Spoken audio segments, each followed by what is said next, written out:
You've always wanted to ride rollers. Finally, you took the decision to get yourself a set.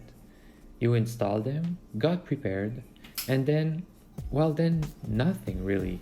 You've been trying many times. And eventually, because it was so hard, you just went back to old business. So today, I'm gonna teach you how to ride them. And I'm pretty sure that within 15 minutes, you'll be riding like a pro.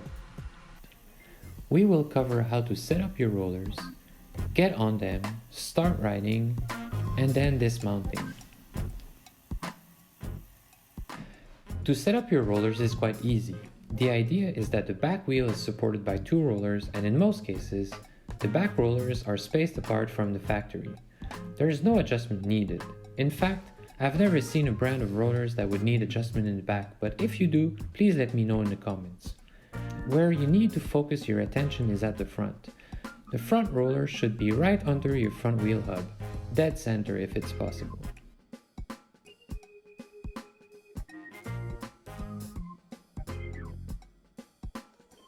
Check your tire pressure. Make sure it's around 100 psi. Set your rollers at about 20 centimeters from the wall. That way, your handlebars won't be touching the wall if your wheels come near the edge of the rollers, but you will still be close enough to rest your shoulders against the wall. To mount on the rollers, I usually get over my bike before getting on the rollers. The added height of the rollers make it just that much more difficult to get on your bike. And as getting on the rollers is challenging enough, just get comfortable getting on and off at first.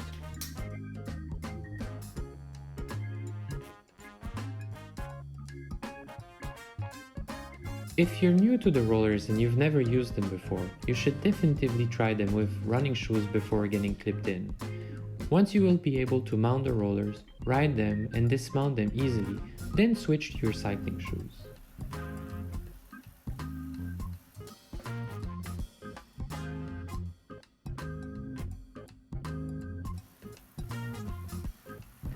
If you fear crashing on your rollers, practicing with regular shoes is a really good idea because it will give you confidence.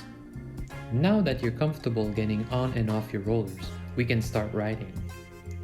You should be sitting on your saddle comfortably and leaning against the wall with your shoulder, both hands on the hood or the top, it doesn't really matter. Try to move your hips so that the bike forms a 90-degree angle with the ground, and start pedaling.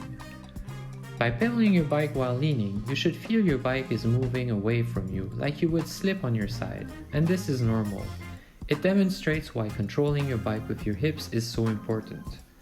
Move your hips and straighten up your bike while leaning against the wall. Only your shoulder should be touching, not the elbow, not the hand, just your shoulder.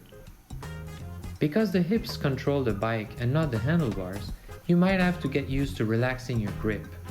Don't steer excessively. If you push on the pedals, it will make your bike go straight. If you try to counteract the natural movement of your bike with your handlebars, you will quickly lose control. Don't panic if it happens. Stop pedaling, prepare to put your foot down or lean against the wall.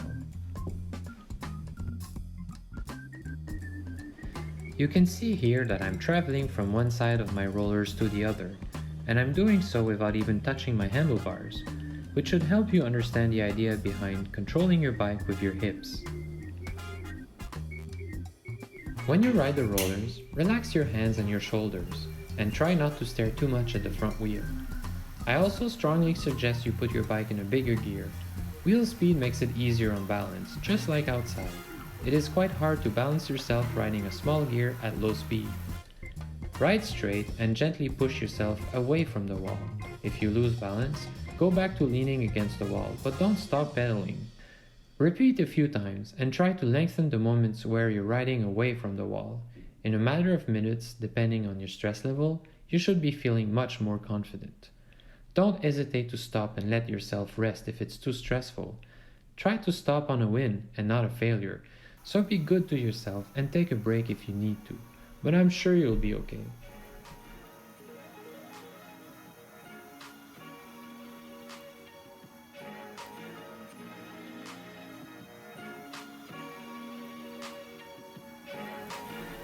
The last thing to learn is dismounting, and it's quite easy.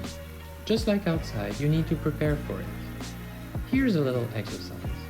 While riding the rollers, stop pedaling and keep coasting on the rollers until the wheels almost stop turning, and then start pedaling again. Once you've practiced that a few times, you are ready to dismount.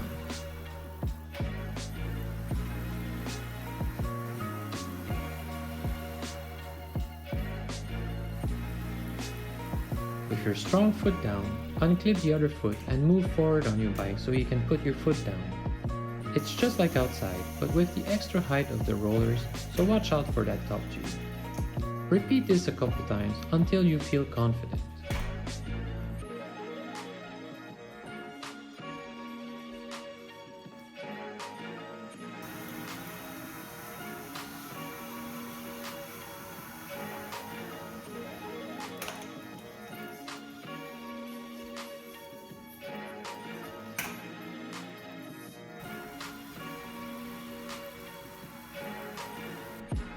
Riding the rollers is fun. Being able to ride them is a skill that is so useful. They are perfect for pre-race warm-up and for those low-intensity workouts or spin downs after races. As a beginner, you should ride them at least once a week. Practice and practice more. I usually do my warm-up on them and then switch to my smart trainer for my workouts, which gives me some more variety during my training session. In the next video, I will talk about some skills to develop on rollers and some fun drills to incorporate so that riding them stays challenging, at least for a while. I hope you found this video helpful. If you feel like it, share your story. How did you start riding the rollers? If you like this content, please like this video and share it with your friends. I am new at making short films, so any feedback helps, and support keeps me motivated to come up with more content. You can also follow my Instagram, where I post more stuff about bikes. Thank you so much for watching. See you soon.